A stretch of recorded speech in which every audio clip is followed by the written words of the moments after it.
So the follow-up question in regards to the what's permissible to show as far as for a woman's hair.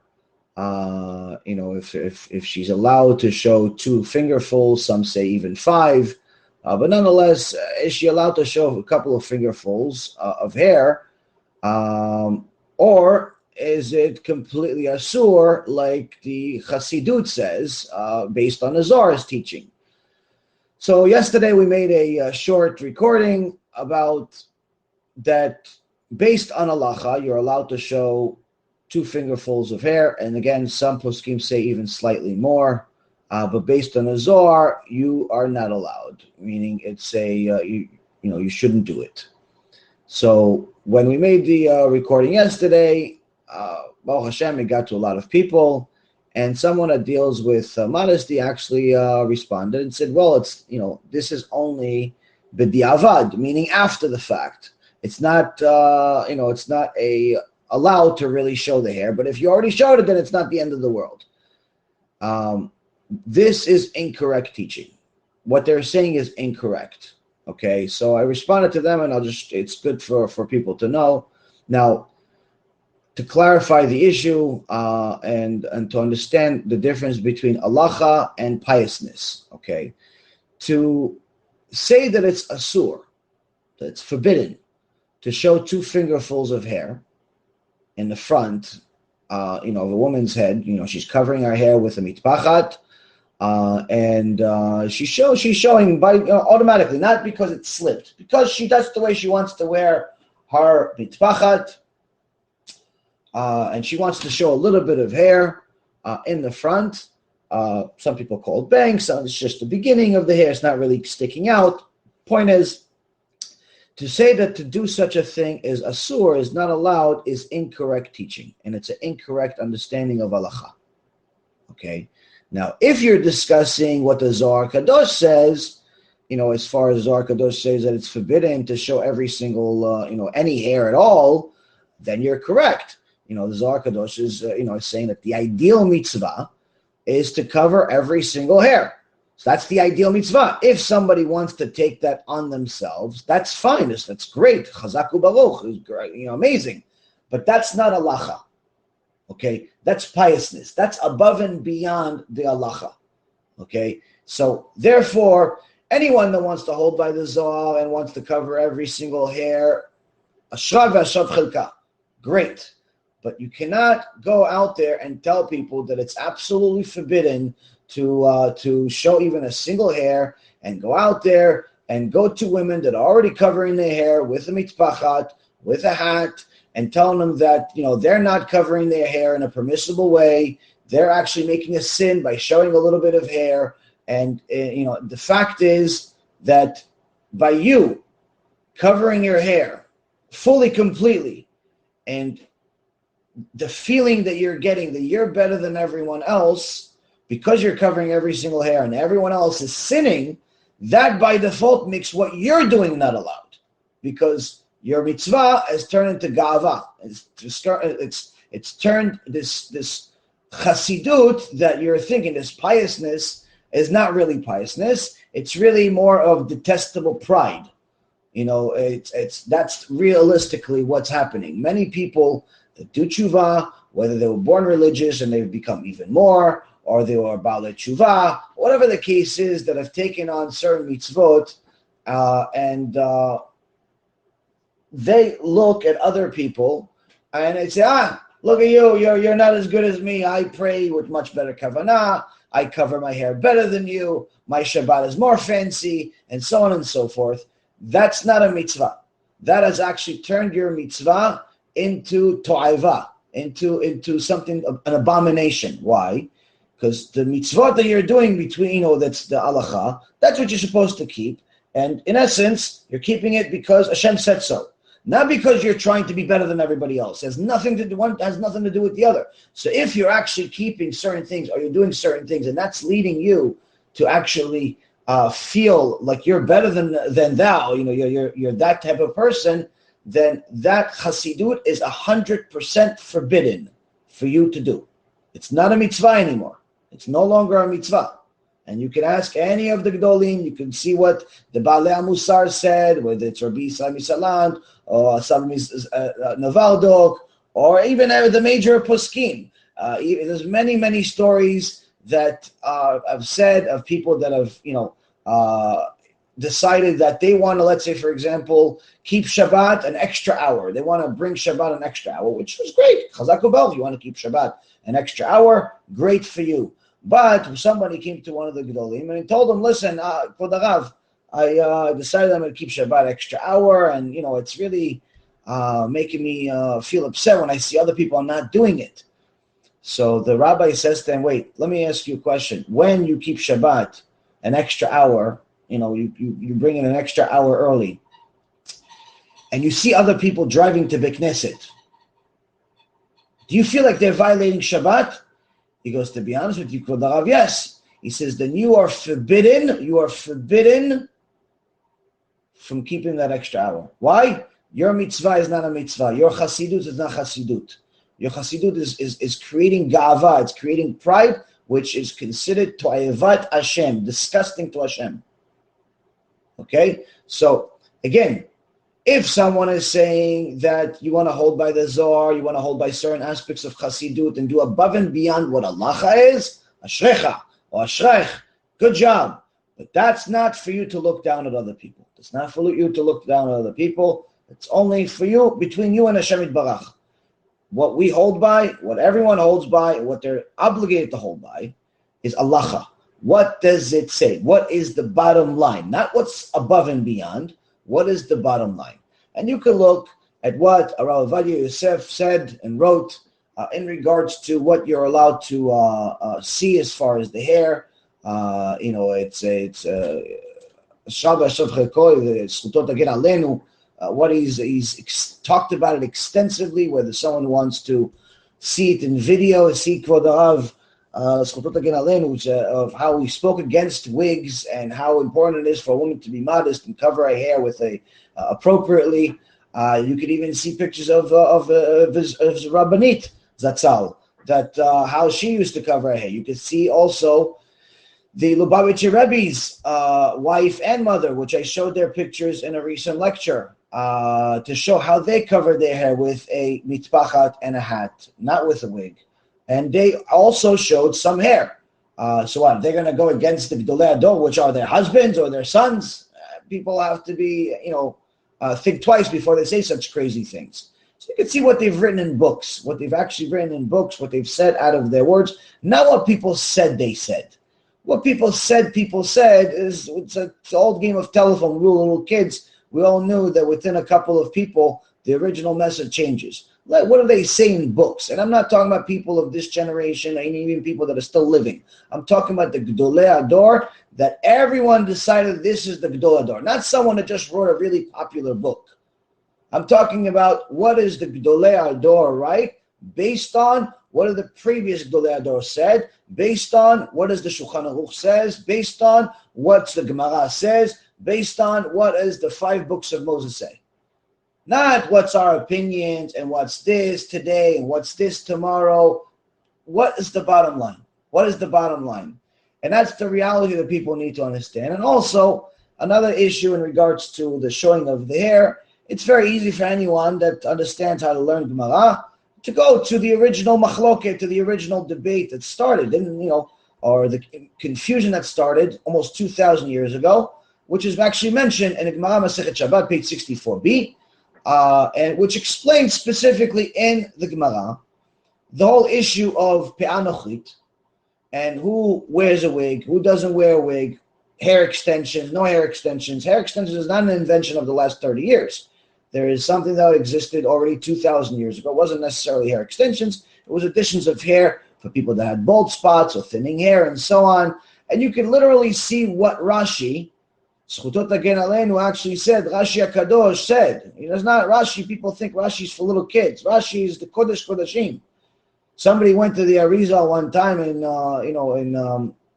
said, Kvod Harav, we need a pirush, Kabbalah pirush, Kabbalah commentary on the Gemara.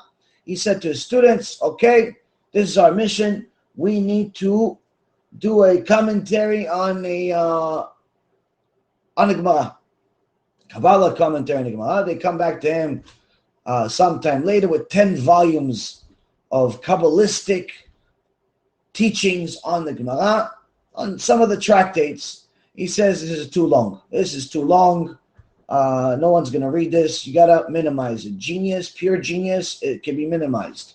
The less words with more information, the more obviously genius it is, the more pure it is, the holier it is, and so on and so forth. Einstein said once, if you don't know how to explain something, to a little child, then you don't know it well enough. So the point being is that they came back, they minimized it. He said, minimize it again. They said, minimize it again. And so on and so forth. Eventually, they minimized it to very, very few words with the most amount of information. And the Arizal HaKadosh says, good, perfect. This is exactly what Rashi already wrote. This is exactly what Rashi already wrote. I think people always chase Kabbalah and chase things that are above and beyond. You don't need to chase above and beyond. We have it. We have it in every Chumash and every Gemara. You have Rashi, go read Rashi. See what he says. Going back to the story of what happened in the Gemara, Masechet Shabbat, page 64b. Rashi says, people that wore the wig, that wig was sewed into the hat, meaning no one was walking around with the pe'anochrit, with the wig, just like that. Okay? The wig that there was covering the hair because there was a bald spot or bald in general because of some disease, chas v'shalom, or something like that. A woman, obviously, even if she covers with a mitpachat, she covers with a hat or something, you still know she's bald. So she wanted to put something to fill the area. Women understand what I mean. Fill the space, put the volume in there. So she would still wear a wig, and he said that wig would be allowed because it was sewed into the hat. So no one has to ever be worried that she's going to take off the wig and show it to others, because if she had to take off the wig, she would also take off the hat, and she would never take off the hat because that would be gilui rosh, meaning that would show our hair, show our head, which is forbidden. So this is exactly what Rashi says. This is what Rashi says. So the reality is no, you don't have to wonder what the Gedolim say, you see what they say. And that's the reality. Now, confusions happened years later. 400 years ago, there was confusion by one of the Chachamim, Kvodo Bimkomo. You could learn about it in the shiur that I made about this specific issue. It gives more details. But again, going back to the point of all of this, not to repeat the same information again, but it's important to understand, Chasidut is great, but it's not halacha. It's not the law. Acting as if Chasidut is halacha is the reason why we got into this wig mess in the first place as a nation. Okay? That right now, people have avodah zarah on their head and they don't even realize it. And for anyone that's still doubting that it's avodah zarah, you should watch the video that I made that has videos mamash of the avodah zarah from India. You see them worshiping idols, and you do research yourself if you want. You'll see it in your own eyes. You don't have to believe me. See it in your own eyes. Wigs are avodah zarah. Why? Because the overwhelming majority of the wigs in the world are coming from India. India has a custom for hundreds of years to give their hair as avodah zarah. Just like in previous generations, there used to be psychopaths. They used to give their number two to their idols. I'm sorry for disgusting you, but this is a reality. It's in the Torah. They used to give their disgustingness to their idols, and there's some people still do it today. So it's foolish, right? You know it's foolish. You're a holy Jew. You know it's foolish. But nonetheless, they did it, and it made all the sense for them, and they were proud of it. Same thing today. You go to India, I have videos of people in India. It's not like some theory. This is not a theory. It's not a Big Bang theory. This is actual fact. We have people in India, many people, many recordings of testimonies and so on, of people saying they're proud of their avodah zarah. They're proud of donating their hair. And it's not 1, 2, 3, or 4 people. This is tens of millions of people donating their hair every year. Every year. That's the market. Anyone that thinks otherwise is simply ignorant or is just denying reality. I'm not really sure which one it is, but the yetzer plays both ends. So, Rabotai, the whole issue of a Chasidut is great. It's wonderful. Do it if you can. Cover every single hair. That's the ideal mitzvah. But you cannot go around to people and tell them, listen, if you wear mitpachat, it's not allowed. You should wear a wig. That's better. That's not right. That's not right. Number one, because you have over 120 poskim throughout all of history, it's not allowed. Meaning that when you're wearing a wig, you're going against 120 of the biggest poskim in all of history. So who wants to go to Shamayim with such an argument? I don't know.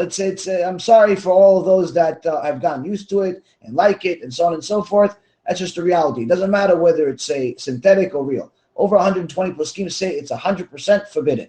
Now, the next question is, which we'll answer shortly to keep this whole recording short, why don't the poskim of right now, why don't they just blast it everywhere, put it in all the newspapers, put it all of the TVs and whatever Shemanachem types of media is out there to tell people it's not allowed? The answer is they're trying. The answer is they're trying. Meaning, if you go to Israel, you'll see that there's posters all over Yerushalayim and Bnei Brak and different parts of religious communities where they literally put posters on the walls everywhere. Posters in newspapers, religious newspapers, posters in different places telling people it's not allowed to wear these wigs at all. Some because of Avodah Zarah, some because of modesty, irrelevant. Point is, they're telling people it's not allowed, it's forbidden. It's forbidden to cover your hair with a wig. Vosner and so on. There's also a couple of recordings of Rav Eliashiv, Zchutot Tagen Aleinu, or Rav Kanievsky Sheikhye, of saying it's 100% forbidden. You have a recording of him talking, saying they showed him Rav Kanievsky a wig that was 15 years old, and said, "Kvod Rav, is this allowed?" Because after 15 years the wig is beat up, so it looks less fancy. He says, this looks like real hair, it's forbidden by default. So it's out there. The information is out there for those that seek it. Now, where do you really learn halacha from? Where do the Gedolim really focus on? Why are they not publishing it in every single newspaper out there in the world? Because of two reasons. Number one, that's not the way you teach halacha. You teach halacha in books. They write books with answers and sources. It's not like, I or other speakers say a couple of short words in 15 minutes. Hey, don't do this, do this, don't do this, do this. And that's not how you learn halacha. Yes, you could spread the news that way, but that's not how the Gedolei Hador teach halacha. They teach it in their books, volumes and volumes of books. Each answer, it's given the proper kavod with countless sources. You could have some answers, a single answer for a single question could be an entire book, 400, 500, 600 pages. Okay, for a single answer. They're not public speakers. They're not looking for fans. They're looking for the truth. So to go and ask the Gedolei Hador that have masrut nafsham, that sacrificed their life for the honor of Hashem and sanctifying Hashem, and tell them, no, why don't you become a little public speaker like Yaron Reuven over here and give a speech about it. That's not kavod. That's like asking Moshe Rabbeinu to give us a Dvar Torah on Shulchan Shabbat for 5 minutes so the kids can hear. Come on, that's not the appropriate kavod for the Gedolei Hador. That's not their job. That's not their role. They publish halacha in their books, and the people that are the rabbis that learn these books know the halacha. And the reality is, public speakers like myself or others are supposed to deliver the information in a understandable, simple format, because if we cover the entire book, each halacha would take 5 years to explain. So that's number one. Number two reasons why some of these big things do not go public in, let's not even mention names, certain magazines and newsletters in the religious world, is, Rabotai, I'm sorry to say, the yetzer is the head politician of the world, and therefore politics are also in the religious world. Anyone who denies it is just simply living in a different world. Some of these places will not want to publish such things. That's the reality. Why? They're nagua. Their wife wears a wig, or if it's a different issue, they're nagua. They're biased. Why don't you have a law in the Torah that's mentioned in Shulchan Aruch 7 times, in the Zohar Kadosh, in the 5 books of Moses 12 times, in every major book that was written about the topic in all of history until the previous generation.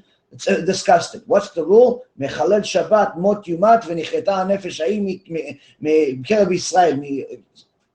Someone that's a mechalel Shabbat, someone that violates Shabbat, is not only considered to lose their olam haba, but is not considered by the same status as a regular normal Jew. Meaning, it's considered an idol worshiper in the eyes of Hashem. You cannot use them as a witness for a Jewish ceremony. You cannot let them touch your wine if the wine is lo mevushal, and so on and so forth, to such an extent that Rav Ovadia Yosef alav shalom says you could even lend the money with interest. Which, if you do that to a righteous Jew that keeps Shabbat, you lose olam haba chas v'shalom. He says, why can't you do such a thing? Because someone that violates Shabbat is not even considered a Jew. He's considered an idol worshiper. So how come you don't have this in every single magazine, every Shabbat, or every poster? I mean, you have 80% of Am Yisrael keep Shabbat. Why don't you blast it everywhere? Because, Abotai, political correctness, unfortunately, taints the truth. Political correctness taints the truth. People don't want to necessarily hurt their pockets for the honor of Hashem. That's a reality. Anyone who denies it is just simply living in a different reality. So, yes, the wig issue is very much real. And the problem with Am Yisrael is very much real. All of it is very much real. But if you think that you're going to get it from the basic news wires is going to tell you the truth, whether the news wires is coming from the government or it's coming lavdil, it's coming from the chachamim of the local communities, it's not necessarily always going to be the case. For different reasons in different places. It's not always because people are biased, but for other reasons. The point is, everyone is responsible for themselves. You want the truth, you have to go find it. Just like Hashem says in Sefer Dvarim, if you look for me, you will find me, only if you look for me with all of your heart and all of your soul. Not if you, and then I'm adding here, not if you look for him like you look for a second pair of keys. Not if you look for him like you look for some cat. If you look for Hashem with all your soul, you'll find him. You look for the truth, you'll find him. That's the reality. So, yes, we'd love for the truth to be publicized all over the world. You want the truth, you have it. It's called the Torah. You open the Torah, you'll see it. You see that the prophets told the full truth to Am Yisrael, and many of them were killed. Why? Because the yetzer has been around since before us. So, Rabotai Ayekarim, the truth is out there. You have to go find it. You have to go look for it. But nonetheless, again, if you're going to take certain things on yourself, do it.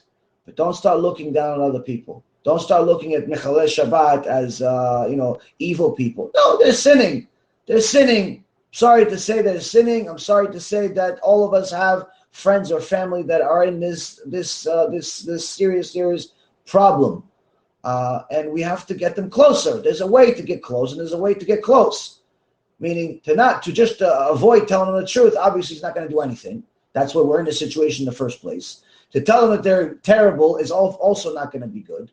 But we have to tell them the truth. Each person in a certain way. Some people you can tell them the truth because you know how to speak. Some people you give them a CD. Some people you give them a link to a shiur. So a video, whatever, there's a book. There's plenty of ways to do it. But the point is, tell the truth as it is, with no embellishments, no sugarcoating, no extra above and beyond, nothing. The uncensored truth, and you will have bracha, atzlacha, B'ezrat Hashem HaKadosh Baruch Hu will help all of us do TESHUVA. Shabbat Shalom, Shabbat Mivorach. פאה זו היא פאה ישנה שנרכשה לפני 10 שנים בשנת תשס"ד. פאה זו הינה מדגם גרנד קסטם. כל הפאות המצויות כיום נראות כשיער טבעי יותר מפאה זו, ועשויות במכונות משוכללות וטכנולוגיות מתקדמות ביותר. חברי אגודת חניכי הישיבות הביאו פאה זו לפני מורן שר התורה, הגאון רב חיים קניבסקי שליט"א, כדי לשמוע את דעתו האם פאה זו מותרת בלבישה או אסורה, וממנה נלמד לשאר פאות זמננו, שהינם כאמור נראות כשיער טבעי יותר מפאה זו. זה נוסח השאלה שהוצגה בכתב לפני רבינו. לכבוד הגאון רב חיים קניבסקי שליט"א, פאה זו הינה מדגם גרנד קסטם, האם היא מותרת בלבישה או אסורה? בברכה.